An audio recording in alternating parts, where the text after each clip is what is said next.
নাৰিকলৰ বেকাৰীটো ঘৰতে বনাবচোন, খাবলৈ খুব ভাল হয়। মিক্সি জাৰটো দেখিছে, মিক্সি জাৰটোকে মই লৈ লৈছোঁ। প্ৰথমতে ইয়াত মই চেনি দিছোঁ 1.5 কাপ, 1.5 কাপে দিছোঁ। সৰহকৈ বনাওঁ বুলি ভাবিলে আপোনালোকে চেনি পাউডাৰ সৰহকৈ ল'ব আৰু ৰিফাইন তেলো সৰহকৈ দিব লাগিব। 1.5 কাপ চেনি পাউডাৰত মই ৰিফাইন তেল 1 কাপ দিছোঁ আৰু বেকাৰীটো খাবলৈ ভাল হ'বৰ কাৰণে ইয়াত মই 2-3 চামুচমান গৰু ঘি দি দিছোঁ। যদি আপোনালোকে গৰু ঘি নিদিয়ে তেতিয়া আপোনালোকে ইয়াত আৰু আধা কাপ ৰিফাইন দিব। 1.5 কাপ চেনিত 1.5 কাপ ৰিফাইন তেল দিব। গৰু ঘিটো দিলে খাবলৈ বেছি ভাল হয়, সেইটো কাৰণে মই 3 চামুচমান গৰু ঘি দি দিছোঁ। আৰু এইখিনি মই মিক্সিত ভালকৈ ফেটি ল'ম 5-6 মিনিটমান সময়। আৰু মিক্সিটো অলপ লাহে লাহে ৰৈ পেলাই ঘূৰাম, একেৰাহে ঘূৰাই থাকিলে গৰমো হৈ যাব পাৰে। আৰু এয়া দেখিছে একেবাৰে ক্ৰীমৰ নিচিনা হৈ গ'ল। মিক্সিত 5-6 মিনিটমান ফেটি লোৱাৰ পাছত হাতে দি পেলাইও মই অলপ ফেটিব লাগিব, কিন্তু বহুত দেৰি লাগে, সেইটো কাৰণে মই মিক্সিত অকণমান সময় ভালকৈ ফেটি ল'লোঁ। আৰু এতিয়া হাতে দি পেলাই মই 15-20 মিনিটমান সময় ফেটি ল'ম। আৰু এইফালে দেখিছে 15-20 মিনিট ফেটাৰ পাছত একেৰাহে হাত একদম ৰঙা পৰি গৈছেগৈ। আৰু এতিয়া ইয়াত মই বাকী বস্তুখিনি দিম।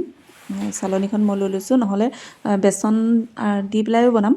বেচনত অকণমান গোটা গোটা থাকে, সেইটো কাৰণে মই চালি ল'ম। আটা দিছোঁ 2 কাপ দিছোঁ আৰু বেচন 1 কাপ। আটা 2 কাপ আৰু বেচন 1 কাপ। এইটো জোখত বনালে বেকাৰীকেইটা গোটেইখিনি বস্তু ধুনীয়া জোখত হৈ যায়। আৰু একেটা কাপেই ল'ব। লগত মই 1 চামুচ বেকিং পাউডাৰ দিছোঁ আৰু এইখিনি চালি ল'ম এতিয়া। 1.5 কাপ চেনি পাউডাৰ, গোটা চেনি নহয় দেই, পাউডাৰ চেনিটো ল'ব। গোটা চেনি হ'লে বেকাৰীকেইটা একদমেই ভাল নহয় খাবলৈ, সেইটো চেনি পাউডাৰটো ল'ব। 1.5 কাপ চেনি পাউডাৰ, 1.5 কাপ ৰিফাইন, আটা আৰু বেচন মিলাই পেলাই 3 কাপ। আপোনালোকে 1.5 কাপ আটা 1.5 কাপ বেচন তেনেকৈও দিব পাৰে। মই ইয়াত আটা 2 কাপ আৰু বেচন 1 কাপ তেনেকৈ দিছোঁ। গোটেইখিনি ভালকৈ মিহলি কৰি ল'ম। এইটো জোখত বনালে খুব ধুনীয়া হয় বেকাৰীকেইটা। গোটেইখিনি ভালকৈ মই সানি লৈছোঁ। যদি ডোটো অকণমান টান নিচিনা হয় আপোনালোকে ইয়াত অকণমান ঘি বা ৰিফাইন দি পেলাই ভালকৈ মঠি ল'ব। যদি অকণমান ঢিলা নিচিনা হয় আপোনালোকে আটা বা বেচন অকণমান মিহলি কৰি পেলাই ল'ব, তেতিয়া খুব ধুনীয়া হৈ যাব। আটা বদলি আপোনালোকে ময়দাটোও দিব পাৰে। ময়দাটো দিলেও বেকাৰীকেইটা খাবলৈ বেয়া নহয়। যি ভাল পায় আপোনালোকে, ময়দা ভাল পালে ময়দা দিব বা আটাটো ভাল পালে আপোনালোকে আটা দিব। আৰু গোটেইখিনি ভালকৈ মই আকৌ এবাৰ সানি লৈছোঁ। ইয়াতে মই দি দিম আধা কাপ শুকান নাৰিকলৰ গুড়ি। যদি নাৰিকলৰ গুড়িটো আপোনালোকৰ ওচৰত থাকে তেতিয়া দিব। নাৰিকলৰ গুড়িটো নিদিয়াকৈও আপোনালোকে বেকাৰীটো বনাব পাৰিব, তেনেকৈ বনালেও খাবলৈ খুব ভাল হয়। নাৰিকলৰ গুড়িটো দিলে অকণমান বেছি ভাল হয় আৰু সেইটো কাৰণে মই ইয়াত দি দিছোঁ। শুকান নাৰিকলৰ গুড়িটোহে দিব, কেঁচা নাৰিকলৰ গুড়ি দিলে বেকাৰীকেইটা ইমান ভাল নহয়, সেইটো কাৰণে শুকান নাৰিকলৰ গুড়িটো ল'ব।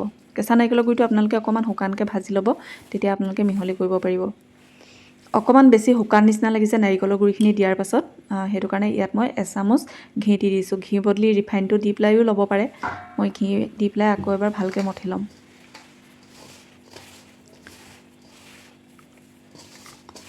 আৰু ডোটো মই এনেকৈ 15-20 মিনিটমান সময় ৰাখি দিম। আৰু এইফালে বেকাৰীকেইটা বনাবৰ কাৰণে এটা চচ লৈ লৈছোঁ, অকণমান বহল চচ এটা লৈ লৈছোঁ। আপোনালোকে অকণমান বহলমূৰীয়া কেৰাহীও ল'ব পাৰে বা অভেনতো বনাব পাৰে।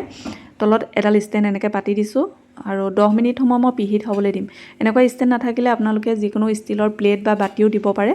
10 মিনিট সময় পিহিত হ'বলৈ দিছোঁ। আৰু এইফালে অকণমান ডাঠ প্লেট, ষ্টিলৰ প্লেট লৈছোঁ, 3খনমান লৈ লৈছোঁ। মই অকণমান ৰিফাইন সানি দিছোঁ, তেতিয়া বেকাৰীকেইটা লাগি নধৰে। ঘি বা ৰিফাইন অকণমান এনেকৈ সানি দিলে হ'ব।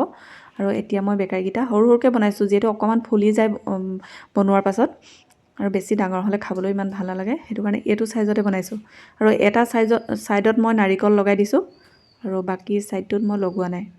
এনেকৈ শুকান নাৰিকল অলপমান লগাই দিছোঁ এনেকৈ। আৰু প্লেটখনত বেছি ঘনকৈ নিদিব, বেছি ঘনকৈ দিলে যেতিয়া সিজিব, সিজাৰ পাছত ফুলিও যায় যে, তেতিয়া ইটোৱে সিটোৱে লাগি ধৰিব পাৰে, সেইটো কাৰণে অকণমান ফাঁক কৰি পেলাই দিব।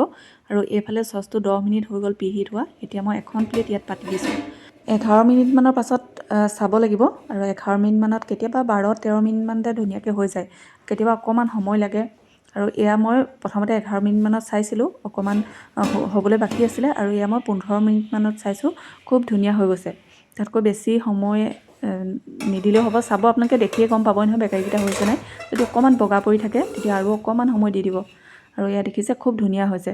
বেকাৰীকেইটা দেখি পেলাই আপোনালোকে গম পাব। আৰু গৰমে গৰমে কিন্তু বেকাৰীটো অকণমান কোমল হৈ থাকে, যেতিয়া ঠাণ্ডা হ'ব তেতিয়াহে বেকাৰীটো টান হ'ব। ওপৰৰ ছাইডটো আপোনালোকে দেখিলে গম পাবই নহয়। যদি বেকাৰী কালাৰটো আহে সেই সময়টোতে আপোনালোকে অফ কৰি দিব পাৰিব। বেছি নমাই দিয়া পাছতো কালাৰটো অকণমান আহে।